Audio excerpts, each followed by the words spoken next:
Hello, everyone, and welcome to today's webinar, COVID-19 Risk Assessment and Mitigation Strategies for the Collection of PRO Data Through Clinical Sites, Lessons Learned. My name is Sonya Eremenco, and I am Acting Director of the EPRO Consortium, as well as the moderator for today's webinar, which is a joint presentation from member representatives of the EPRO Consortium and PRO Consortium. Before we get started, I'd like to, next slide, please. So before we get started, I'm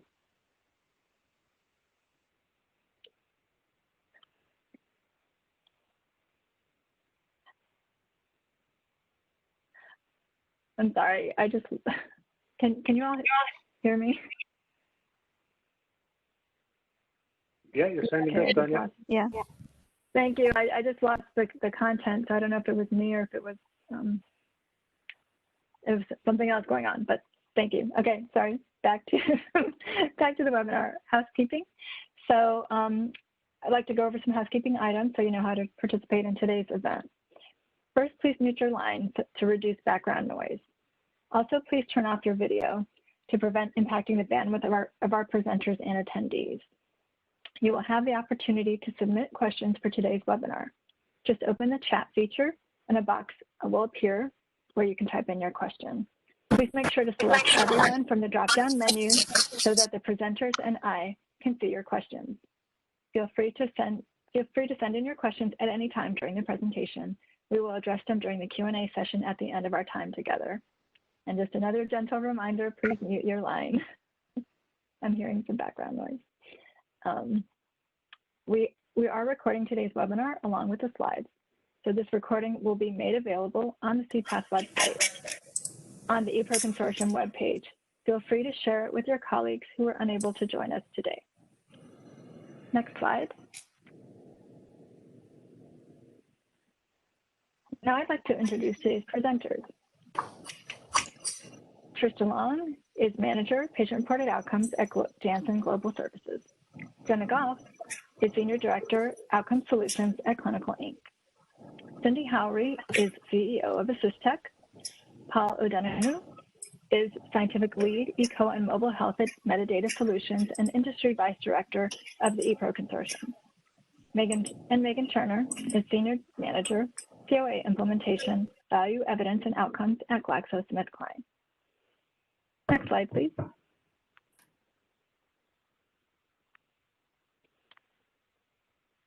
In case this is the first time that you are hearing about the Critical Path Institute and the EPRO Consortium, we would like to provide you with some background about who we are and what we do. c-path is an independent nonprofit organization which aims to accelerate medical product development through creating standards and drug development tools that aid in the scientific evaluation of the efficacy and safety of new therapies. Next slide. c-path is a public-private partnership which receives funding from the US FDA as well as non-governmental sources.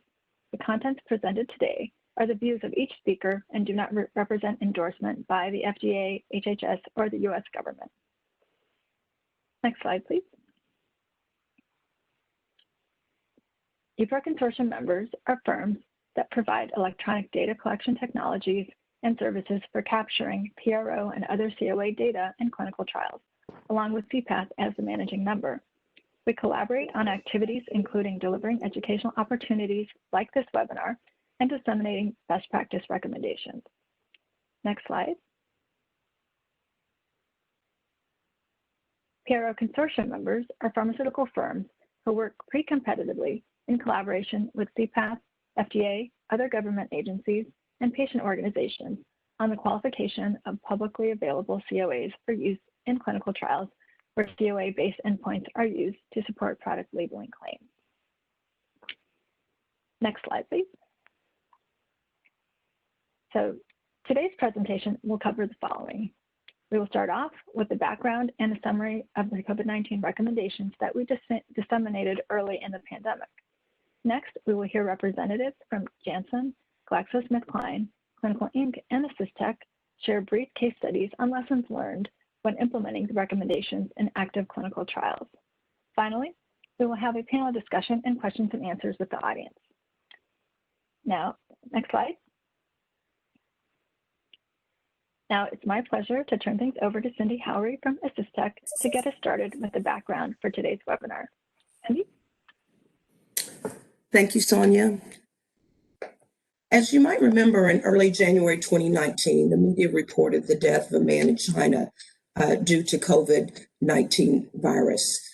And by the end of January, it had spread to other countries, including the US, and quickly has spread around the world. By early March 2019, the EPRO Consortium and the PIRO Consortium were invited to work collaboratively on a risk assessment and mitigation plan.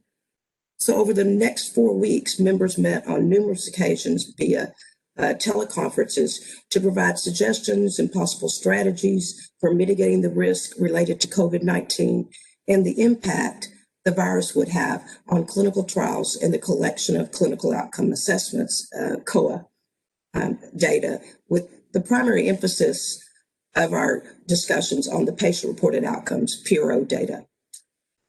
Very quickly, over a short period of time, this collaboration resulted in a document titled the Coronavirus Disease 2019 Risk Assessment and Mitigation Strategies for the Collection of Patient-Reported Outcome Data through Clinical Sites. If you are interested in this document, you can go to the c-path website on the URL that you see on the screen, and under best practices, you'll find this document located. As we proceed to the next slide, you will see the high-level timeline illustrating the key events and the many activities that we're working in parallel. As you might remember, in mid-March, during the same time that we were working on our document, the FDA released their initial guidance on the conduct of clinical trials for medical products during COVID-19 public health emergency, providing sponsors with specific recommendations with a focus on ensuring the safety of the trial participants and the possible impact this would have on the conduct of clinical trials of medical products.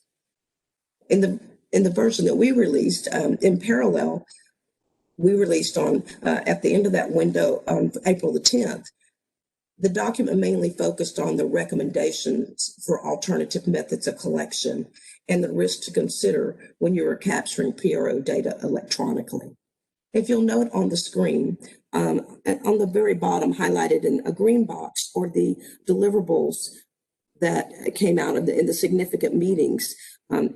After we delivered our document on April 10th, the FDA provided feedback to us, and we then released a version 2 in April and another version, the final version, as far as right now, on June 5th. The FDA did release an updated version in early June. So as you can tell, there was a considerable amount of collaboration between all parties. Next slide. To discuss briefly the objective of our collaboration and the scope of it, the issue was due to the COVID-19 virus, and many patients were not able or unwilling to go to travel to clinical sites for scheduled visits, or at some point sites closed due to social distancing measures. So the patients were no longer able to go into the clinic. And as you know, for a site-based assessments or site-based solution, the tablets at the sites. So the objective was to provide a selection of risk analysis and mitigation strategies for consideration by the sponsors and the eCOA providers to facilitate the continued collection of PRO data and clinical trials using alternative methods. The scope was to provide a document that focuses on the current challenges of capturing patient-reported outcome data collection, EPRO, as we all refer to it, that was originally intended to be collected in person at the site visits. Next slide. The core principles were the driving force for our decisions and recommendations. And at a high level, you can see them outlined on the screen, but at a high level, patient safety was not negotiable. It was paramount. And then we also considered the burden on the patient. What would the alternative methods that we were creating, were they going to be, how burdensome would they be on the patients? And of course, after that, we had to discuss the minimizing the site burden, because we We all felt like there would be some burden on the sites because we were changing the normal process with these suggested alternatives. One of the key takeaways is to be transparent about any deviations from the original protocol. Decisions can be made after the fact about how the data captured in these reactive ways should be used. In this challenging environment, it is unrealistic to expect that we would have perfection. In many cases, some data will be better than none. And depending on the study design, one alternative solution may be better than the other, even in the same client, sponsor, or biotech. However, firms will likely need to make some thoughtful compromises in data integrity while they're choosing these alternative methods. In the end, there's no perfect solution, and there may be some trade-offs. Next slide. And now I'd like to turn it over to my colleague and friend, Paula Donho, who will discuss the recommendations. And thank you. Thank you kindly, Cindy. And if we can go to the next slide, please. So this rather overwhelming and unreadable chart is simply here to demonstrate the range of scenarios we actually covered when we were coming up with these recommendations. Now you can find this figure actually in the recommendation document itself, and I've no intention of going into this in any detail today. But if we skip across the next couple of slides, this really shows how we dove into each of these scenarios in more detail to really lay out the various pros and cons and considerations. What I really want to do today, if we can go to the next slide, is just give you a very high-level overview of what we actually recommended. And obviously, you can reference the document itself if you're looking for more details. And at a very simplistic level, we broke down the recommendations into two buckets. And this was kind of already hinted at by Cindy. Basically, one scenario where patients were still coming in for site visits, and then another scenario where they were no longer coming into sites. So for this first bucket, so to speak, where patients were still going into their clinic, and I think it's important to remember that, you know, while a large number of sites in countries indeed were being locked down, in many scenarios, patients were still going in for their clinic site visits. Even in this scenario, there are important considerations to bear in mind relating to patient safety predominantly. Some of these studies were using ePro, some of them were using paper from the beginning, but it was still possible to try and respond to the pandemic by, for example, going all in on ePro and having patients actually complete their measures, their site-based measures, on a tablet device. ePro, as many of us know, it's increasingly becoming more mainstream, and the preferred method of capturing clinical outcome assessments brings a host of benefits. There was a consideration in this specific scenario around the tablet itself being a disease transmission vector, but really we felt disinfection of hardware devices nowadays is relatively straightforward. Some form of alcohol wipe, for example, these pieces of hardware are generally pretty robust. So disinfection is relatively straightforward for these tablet computers, but still a very important consideration. Of course, the other option was paper-based data capture, having patients completing paper formats of their measures. There's certainly a perception that this is a relatively easily scalable solution. I know some of my colleagues would push back on that to a certain degree. There's various hidden challenges, costs, and logistical issues with rolling paper out on a large scale. And of course, it brings all the challenges of paper that we've really seen ECOA responding to in regards to data integrity, security, quality, etc. So there are a number of downsides to using paper. And I think important to remember, it's also a possible transmission vector, and disinfection of paper is far more challenging than any kind of disinfection of a piece of hardware as well. Probably important to flag up as well that, you know, we did see some sponsors just deciding to not have patients complete these measures at all, but that was certainly in the minority. So that was for patients still going in for their clinic visits. The biggest focus, if we go to the next slide, was really on this scenario where patients were now no longer able to go in for their site visits. So they were no longer able to provide you this data based on these measures that were being administered during the site visit, as Cindy laid out. And so we saw a number of different potential responses to this. Number one, a telephone response. So patients would be called by the sites who would administer the measurement or the measure over the phone, collect their responses to that measure over the phone, and enter that data into some kind of database, into a device itself maybe, and the specifics tended to vary. And this was seen as a positive really because most patients have phone access of some sort, very high saturation rate of phone access. But important to remember the burden on sites in particular, asking sites now to call up and work through a questionnaire with patients is a pretty big ask. There's also considerations around data security and integrity, ensuring you know who you're actually talking to and how you're getting that data into the EDC in a secure manner, as well as introducing this idea of mixed modes. You're now having patients providing you data across a range of different modes of administration. In this instance, some kind of interview telephone administered version, and earlier in the study you might have been using traditional ECOA, for example. So flagging that mixed modes concern. The second response we saw was again paper-based, so shipping a paper version of the measure to the patients. Again, this has this perception of being easily scalable. Again, I would push back on that to a certain extent, but it's certainly generally acceptable by patients. Patients are pretty comfortable and familiar with paper-based surveys. However, it does bring all those challenges I've already alluded to of paper, the logistics, data security, integrity, data quality, and again, it's introducing this mixed modes concern. Thirdly, we did have some sponsors who either just decided not to collect that data or in fact put the study on hold.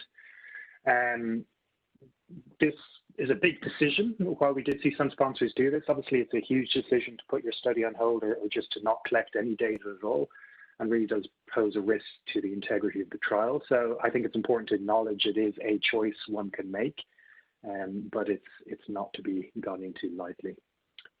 We can go to the next slide, please. So the last two options we explored in detail in this scenario of patients no longer going into the clinic are two quite similar but yet distinct solutions in regards to a web-based approach and a BYOD approach. So with a web-based approach, patients were accessing, as the name implies, some kind of web-based format of the measure, some kind of a website that the patients could log into and could provide you data via that website. In a similar way, a BYOD approach, bring your own device, patients were accessing the measure via an app that was installed on their own mobile device, whether that was their smartphone, tablet computer, etc. These both have very similar kind of pros and cons. They really maintain the consistency and benefits you see with electronic data collection. You're continuing that consistency of capturing the data electronically, and you're getting many of those benefits that we tend to see with ECOA in regards to data quality, data consistency, etc. But typically, both of these solutions tend to be standalone solutions in as much as they need to the technology needs to be developed in some way, which can be a challenge. Despite the fact it's maintaining that consistency of electronic data capture, it's still arguably a different mode of data capture, particularly if you're using provision devices, for example, in the start of your study. And so there are questions around mixed modes, although if you kind of look at this issue of mixed modes as a spectrum, I would certainly say this falls far down the safer end of the mixed mode spectrum. And there is a question of burden as well. You're really just asking sites and patients to manage account access, login details, and new technology, for example. And we can't overlook how challenging that might be for some patients. So pros and cons to all of these potential solutions. We can go to the next slide, please. So as we've seen, the regulators globally responded very quickly and pragmatically, I think, to the challenges of COVID-19. And what we really wanted to do with these recommendations was reflect both what the regulators have already put out there, but as Cindy highlighted, also iterate the recommendations based on interactions and direct feedback from the FDA and the documentation itself. So really we're trying to echo a lot of what the regulators were thinking about this topic as well as putting out there already. And, you know, first and foremost, this patient safety issue, I think this really does go without saying, although we said it repeatedly within the document.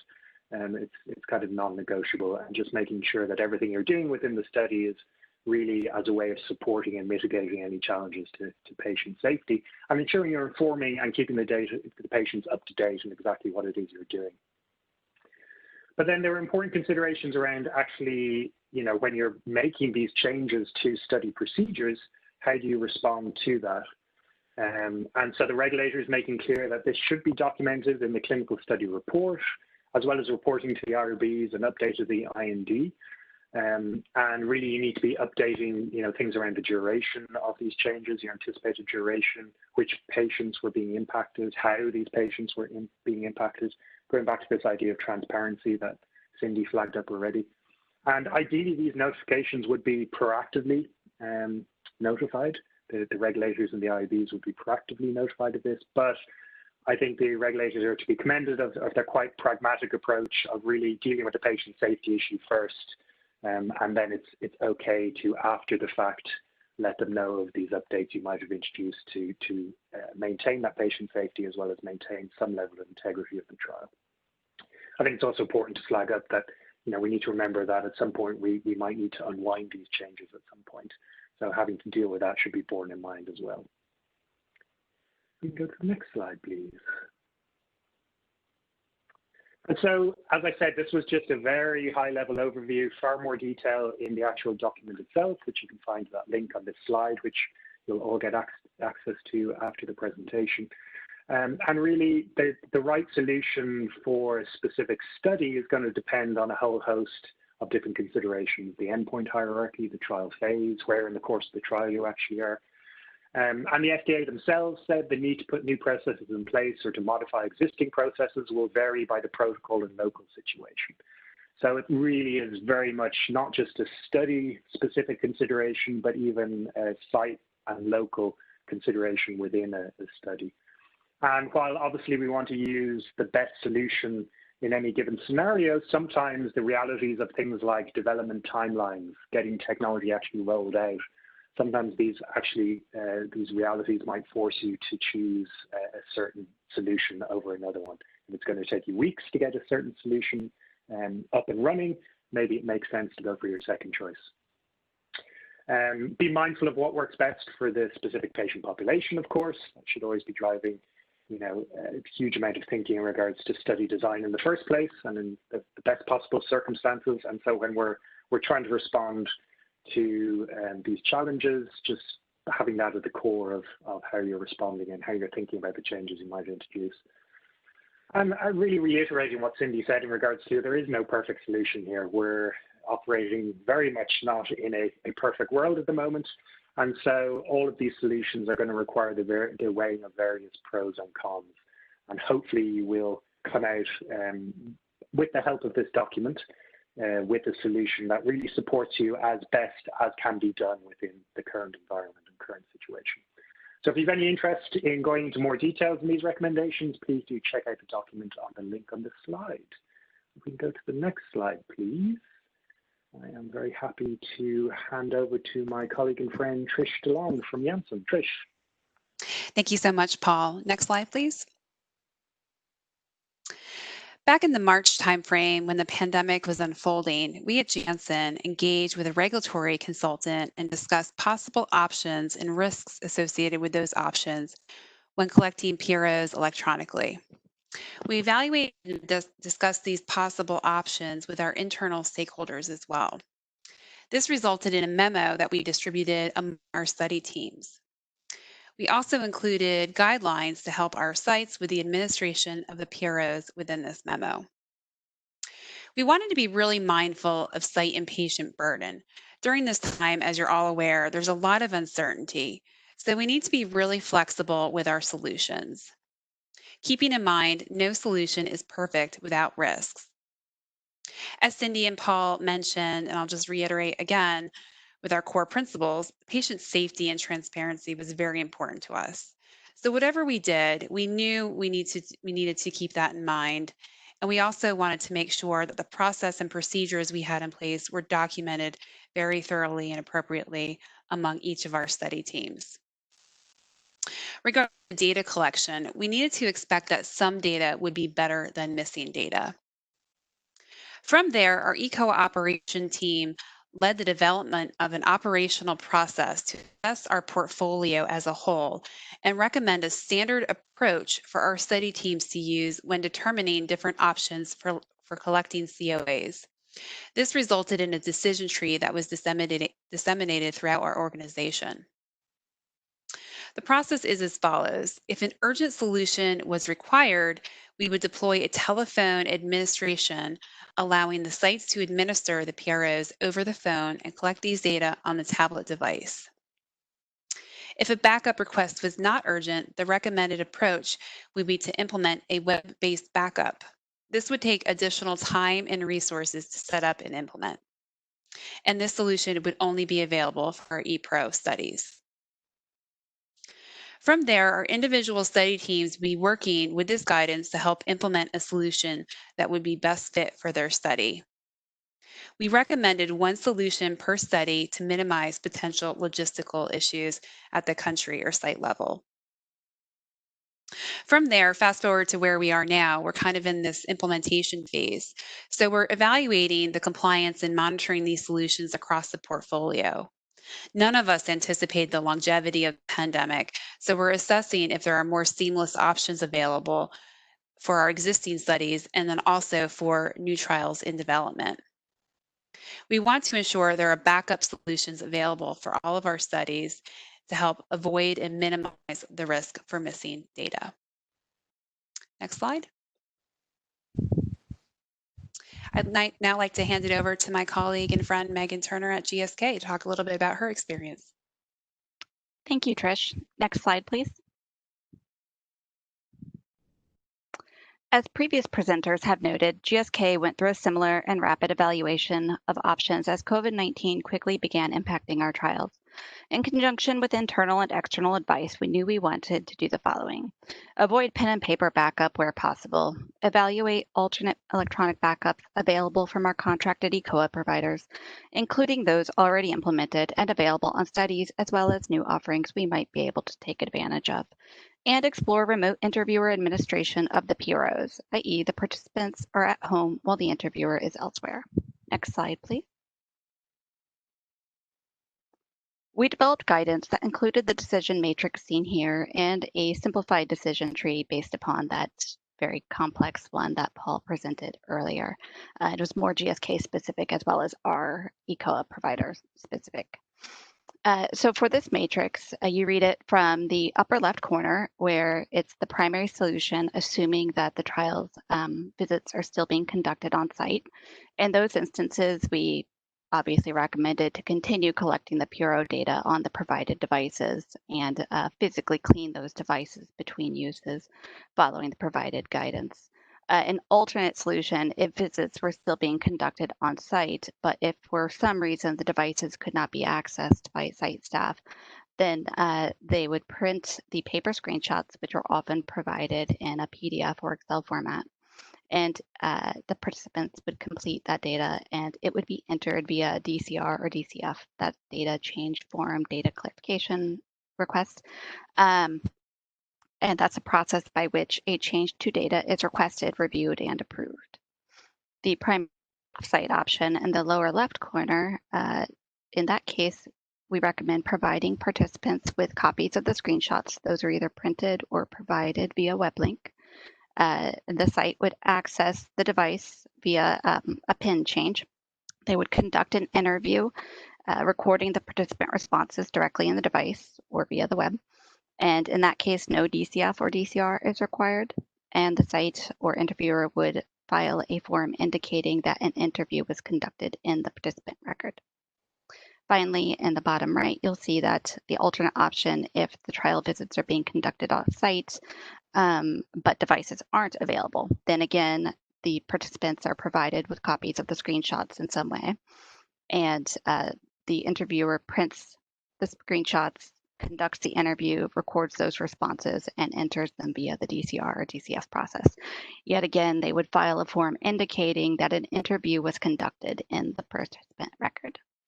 Of note, it is possible for multiple primary and secondary options to be implemented within the same trial, as different countries and regions were impacted to a greater or lesser degree by the pandemic. We also provided our teams with additional slides briefly detailing our ECOA provider current capabilities at that time, so in the springtime frame. So those may have included if they had BYOD or web administration, how to unlock the PIN, etc. I'd also like to highlight that we did develop and deploy a short slide deck on appropriate interview technique for interviewer-administered PROs. The goal of this 3-slide deck was to provide consistent guidance on how to interview and to reduce variability between the potential professional external interviewers and site staff, and to increase the integrity of the data we collected. Next slide, please. As you may guess, we did have implementation challenges. These included local regulations. We found that it would be problematic in some regions for external contracted interviewers to contact study participants. We did not find this to be a problem if site staff were contacting participants to conduct interviewer administration. Timing, which is going to be an issue regardless of COVID-19, contracting and setup were concerns for both external interviewers and setting up any other electronic backup options that were not already included on a particular study. We didn't really find a way to rapidly set up agreements or to speed up the implementation of alternate options on trials. For interviewer considerations, we found that for the third-party external interviewers, they had pretty broad coverage of languages, but not necessarily 100% language coverage, especially for large phase 3s with dozens and dozens of languages. And finally, training. As I noted, we did have to rapidly develop and deploy this 3-slide deck to ensure appropriate interview administration, but it also maybe was necessary to train participants on any alternate solution they may have encountered. As you may have surmised, we ultimately did not use external expert interviews due to the challenges described here. Next slide, please.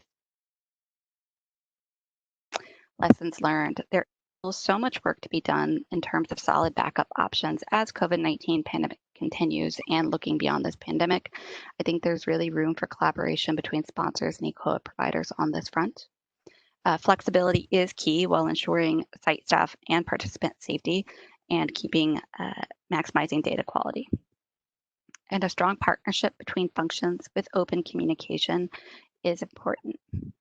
And finally, we must have a plan for balancing missing data versus multiple administration formats. Next slide, please. Next up, my friend and colleague, Gena Gough from Clinical Inc. Thank you, Megan. Next slide, please. As you have heard, each sponsor went through significant discussion in order to determine the best course of action for each of their studies. And much of this was dependent on what their ECOA providers were able to support in a timely manner. As an ECOA vendor, Clinical Inc. was able to support each sponsor, no matter which path they wanted to use. One option that we were able to support was to move the on-site collected pro measures to the smartphone device. In this first use case, it was very easy. The study was already using smartphones at home to collect event diaries and dosing information. We simply flipped the switch to push the pro measures formerly collected on the tablet onto the smartphones. It was not necessary to perform any reprogramming or remigration of the translations. Subjects continued to use their same login and password information, and site personnel continued to use the same portal to review the data. Since there was no reprogramming, these copyright holders did not require reviewing the screenshots again with the smaller screen size. New subjects could download the app from the Apple App Store or the Google Play Store onto their own device. Training was already in place. This was very simple and only took 3 days for us to implement. It did not require any contract updates. Next slide, please. In the second use case, it proved a bit more challenging. This study was utilizing our next generation EDC direct data capture product, and the pro measures were being collected on that same tablet. There was no at-home component in this study initially. In this case, we redeveloped the pro measures for the smartphone format. We worked with the copyright holder to determine the best route for converting this unique response scale to a standard NRS. As you can see, the terms somewhat spanned numbers 1 through 5. We initiated cognitive debriefing and usability testing to ensure comparability. In addition, we developed detailed training and reference materials, again, to ensure that subjects understood how to respond in this format. This solution required the subjects to receive a new login and password and to download the app onto their smartphones, or to receive a provisioned device. In addition, sites were trained and granted access to a new site portal. Despite the challenges, we were able to implement this solution in English in 3 weeks, and then had the translations available 4 weeks later. In all cases, regardless of the approach selected by the sponsor, we provided materials to support IRB EC amendment submissions, and we clearly documented the modality on which the data was collected so that sensitivity analysis can be performed later. Next slide, please. As an eCOA vendor, the key takeaway from this global pandemic is that we need to support clients with even more flexible solutions. At Clinical Inc., we are already working on creating a single seamless platform to support all study modalities, bringing our ePro and next generation EDC direct data capture solutions together into a single database, providing a single view of all data. We were already expanding our authoring tool beyond ePro to allow for rapid agile configuration for all types of data collection.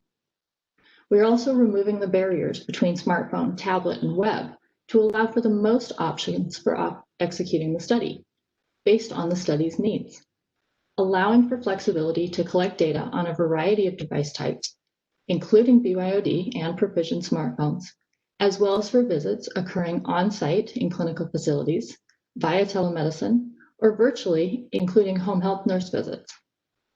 Further, it has long been known that the translation migration process for pro measures is a bottleneck with substantial impact to the timeline. And this was especially obvious during the COVID situation. It contributed to the decisions being made. At Clinical Inc., we are innovating and streamlining the translation process by giving our translation vendors access to view the screens side by side within the system and to make the updates in real time. This will eliminate the time-consuming back and forth of comments, updates, and rounds of screenshot review. This will also enable copyright holders to easily see their measures on a variety of different devices of different screen sizes and operating systems, further increasing their comfort with BYOD, which gained quite a bit of traction during the pandemic. Flexibility is the best way that we, as eCOA vendors, can support sponsors' clinical trials today and into the future. Next slide, please. And now I will turn it over to my colleague and friend, Cindy Howry. Thank you, Gena. I think we've heard across, next slide, please, I'm sorry. We've all had different lessons learned in this process, depending on the alternative modes that we selected. For the case study I'm going to be sharing with you, if you remember, the advantages for the web-based solution was it was a similar interface to the tablet used at the site, and it was familiar to the patients because the screens would look exactly the same.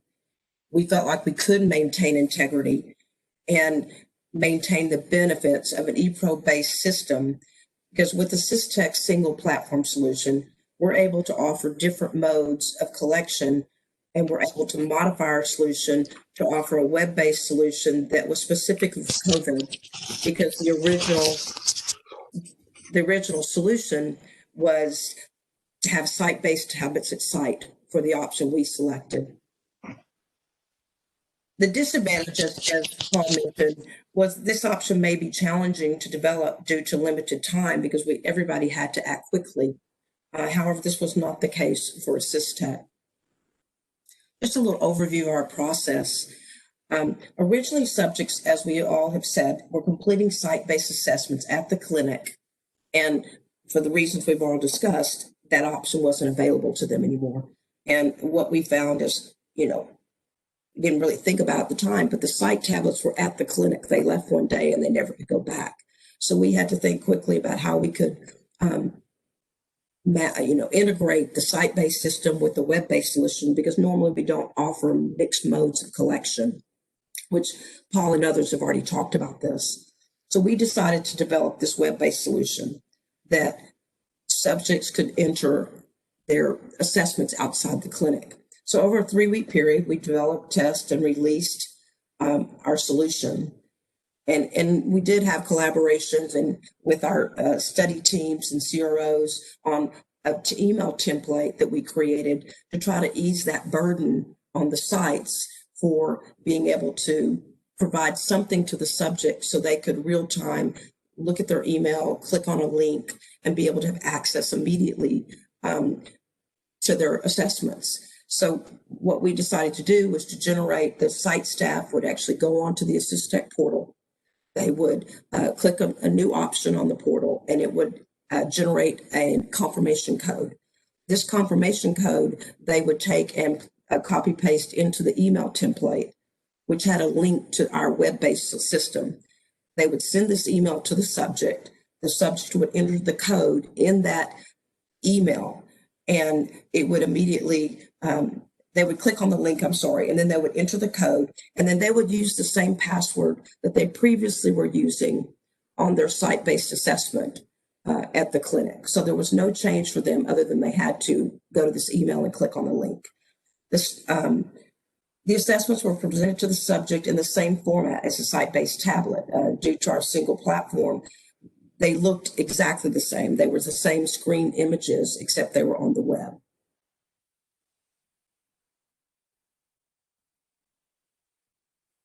The results in this were that the sites were very happy with the ease of use.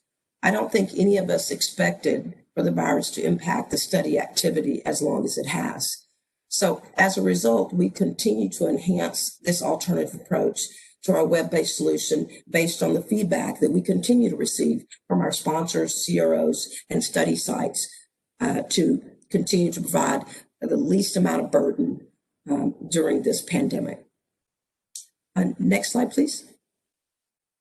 I think it's back over to you, Sonya. Thank you so much, Cindy. And thank you to all the presenters for your excellent overview and the great case studies. I'm going to move into our panel discussion. And as I've noted in the chat, for those of you in the audience, if you have questions, please post them in the chat while we start our discussion. So my first question is for Trish and Megan. One of the changes that we made to the document was that we started off recommending that a consistent alternative be used on a study-wide basis, but we became aware that this recommendation might be interpreted to mean that all sites, including those that didn't have an impact from COVID, would have to switch to the alternative, which was not our intention. So we refined the recommendation to recommend consistency when possible while evaluating the needs of the study on a case-by-case basis. So what I wanted to ask each of you was, how have each of your companies dealt with this question of choosing a single alternative approach on a study-wide or even company-wide basis, or going to the other extreme of allowing sites to choose from the different alternatives? So I want to start with Trish on that question. Thanks, Sonya. So at a company level, we knew at Janssen it would not be possible, given the diversity of our portfolio and number of studies, to have a single alternate solution across the board. So we developed a decision to help facilitate our study teams along with the eCOA providers when making this decision on how to approach their specific study needs. So we really wanted this to be fit for purpose. We provided enough structure kind of at a high level to then hand it over to each study team to be able to facilitate and make those decisions. So ultimately, that led to either alternate recommendations at the study level, or if they were not impacted at the time, they would not need to have any type of alternate data collection method. At the site level, we did not recommend to have multiple options. So we didn't want, site A to be collecting it on paper, and site B to be using web-based, and site C to be using telephone mode. So we wanted to make sure that we had a little bit of control over the different alternate methods that were used across the sites at a study level. Megan, would you like to? Thanks, Trish. Megan? Megan? Sure. Yep. Thank you. Yeah, so we recognized pretty quickly that we couldn't, just like Janssen realized, you couldn't implement one approach that would be used across all trials. So again, we developed this deck that provided general guidance, but specific to our ECOA providers. And this required a certain degree of flexibility in thinking about each study and what that particular study setup was. And how those implementations may occur. We certainly didn't encourage sites to have a different implementation from one another, but we also ran into situations where individual sites, for instance, couldn't access their devices for whatever reason as pandemic shutdowns rolled through. They actually physically could not get to their devices, and so some sites had to, within a study, interviewer administration versus continuing to allow participants to use devices, or they had to print screenshots and provide those instead. But overall, we did allow flexibility and provided overall guidance on decision making. Thank you, Megan and Trish, for those insightful responses. So next I'm going to turn to Paul. Paul, can you share how our thinking around mixed modes was impacted by the mitigation strategies that we recommended? Yeah, thanks, Sonya. So people definitely heard us use this term mixed modes quite a bit across the course of this presentation. And just to make sure everyone is familiar with that term, it's basically this idea of using different modes of administration within a single study, whether it's paper and smartphones, for example, or even a provisioned tablet device versus a web-based system.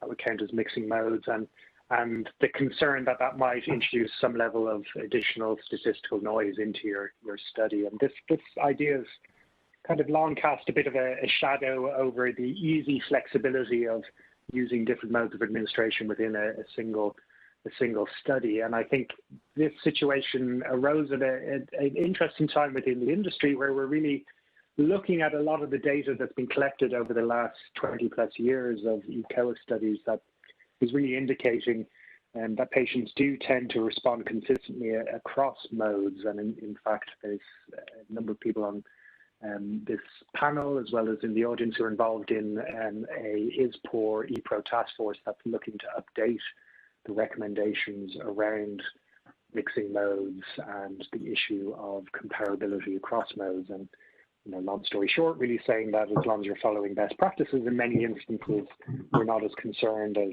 we might have been in the past about mixing modes. And so I think that helped us as a group really feel pretty comfortable about making what, a number of years ago might be relatively controversial recommendations around suddenly switching in the middle of the study from one mode of administration to another. So it's not to say it's not still an important consideration. We really highlighted the importance of transparency, being able to identify which data was collected in which mode, because that will allow you to do all kinds of post hoc analysis just to demonstrate that, in fact, there haven't been any issues introduced. But I think certainly with the evolution of the thinking around the issues of mixed modes and comparability in the industry as a whole, it really allowed us to offer a wide range of potential solutions for these different scenarios we're facing. Thank you, Paul. Next question for Gena and Cindy. Can you share any challenges that you encountered when moving to the BYOD or web-based alternatives in terms of supporting patients who may not have had a suitable device or internet access at home? What percentage of provisioning, if any, was needed in your studies? So let's start with Gena. Thanks, Sonya. So for us, what we found was, of course, with the first one, the study had planned to be mostly BYOD from the beginning. We had set aside a 30% rate of provision devices. We only ended up going to a 10%, about 10% of the patients needed to have a provision device for that particular study. For the second use case, since there was no smartphone already in the plan, they were, of course, really wanting to do as much BYOD as possible. And so we contracted for 20% provision devices. And so far, we've got one study that's at 6%, and they're sister studies. One's at 6% and the other one's at 15%. So yeah, generally speaking, it seems to be pretty consistently capable that the majority of the patients can use their own devices. Great, thank you. And Cindy? Yes, with our situation, it was a little different. We didn't have any, our solution didn't provide any types of devices. The sites still had their site-based tablets. And so, as you can imagine, some studies went back to the clinics. Some studies, the tablets were sent to, they were able to do it remotely. So there was never an issue with provision devices. What I think we found is we heard a lot of positive comments from the sponsors and the study sites. And we found that some of our studies, they didn't want to make a change. They had already made a change and gone to paper, or simply stopped recruitment, or didn't start enrolling subjects, or put a halt on the study. There was a couple of situations where 2 studies halted because it wasn't anything that they needed to have the treatment. It was just more of an exploratory study. But one of the things that we didn't recognize was, as we all know, when you make change, no one likes change. It's uncomfortable. It's a burden that they didn't, and they were really uncomfortable with this process they've been using for so long at the sites, that we saw some a little resistant, or what we were told later, resistant to make the change. And so we gathered together with our clients and said, well, what other additional training? Because we had training and support documents. But eventually, as we trained these sites one-on-one, they saw the ease of it. But there was some resistance because they just didn't want to make that change. And we found that to be a challenge that we hadn't thought about until after it was in the field. Thank you, Cindy. And Gena, for your insightful feedback on both kind of the site perspective as well as the patient kind of side of the equation. And it's great to hear that from the patient side, it wasn't that difficult for them to make the switch, and that there was not as much provisioning as I think we have come to assume there might need to be. So great to hear. So we do have a question. Some questions are coming in. We have about 8 minutes left in our session today. So first question, thank you, Katie Benjamin, is going to Paul. Paul, can you please expand on the types of post hoc analyses recommended to confirm no variability in the data due to the mixed modes? Yeah, I was hoping you were going to ignore that question, because I'm certainly not a statistical expert. Thanks, Katie. No, but there's a number of different kinds of analysis for comparing the statistical noise within clumps of data, basically. It's analysis we've been doing for a number of years. Sonya, in fact, I'm sure you can talk to it in more detail than I can, just to really demonstrate that patients haven't answered significantly differently using one kind of mode compared to another. You're obviously going to see some level of noise within the different modes of administration, just because patients aren't going to answer identically, because they're typically responding at different points in time, or they're different patients. But you do want to demonstrate that there's just not a huge bias within the data because of one particular mode of administration. And beyond my simple non-statistical brain, I'm afraid, but there is certainly a number of different specific kinds of analysis that you can do to explore that particular question. So I'll give some thoughts, and I think this is a great question that we may need to think about further and maybe come back with some more specifics. But definitely sensitivity analyses are what we recommended, and there's a ISPOR task force report on mixed modes that I think Paul alluded to. And so in that, we recommended doing sensitivity analyses to see if there's been if there's a difference, potentially looking at, how was it at baseline, and then how does it perform afterward. The other thing that we have seen in other presentations, not today's, but is looking at whether COVID itself impacted on responses. Are people less active? So, is their physical function any different? Is their emotional well-being worse because of, so there's so many different impacts from the pandemic. So there's that other aspect that is important to look at as well. And I'll do a quick follow-up to Katie's from Magni Vanya. when is diff analysis recommended in these types of scenarios? So I think one of the challenges with diff, especially if it's IRT-based diff, is you need very large sample sizes. I think a minimum of 500 per group to really have a kind of a robust analysis. And so it can be difficult to do that if you don't have that kind of sample size. I have seen other types of diff using classical test theory methods. So that could be something to consider. That's definitely worth considering. So next, we've got a question for Gena from Anna Popomiki. Regarding BYOD, have you found challenges or issues in EU countries' acceptance of patients using their own personal devices due to privacy concerns, EC, IRB issues? Thank you, Anna. That's a great question. The answer is yes. The EU has been a little more cautious as we've moved in this direction. We haven't received any blatant no's, but there's definitely, they want additional information about the way that the app functions, making sure it doesn't collect any PHI, making sure it's not tracking the location of the patient, that type of thing. So we've needed to provide additional specification details to the ECs in Europe and in Asia. We also, when we are scoping, we go with a much more conservative percentage. We plan on more like a 40 or 50% BYOD rate in those instances. It also depends on the individual countries involved. So smartphone proliferation and ownership varies widely from country to country, and even within demographics, age groups, of course, even gender. So we take all of these things into account when we're making recommendations around the percentage of BYOD that's possible. Thank you, Gena. So we do have a few more questions, a few more minutes for additional questions if anyone else has anything they would like to pose to our panelists. I'm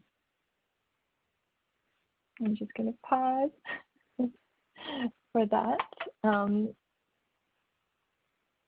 Okay, well, we don't have any other burning questions. Christian, let's go to the next slide.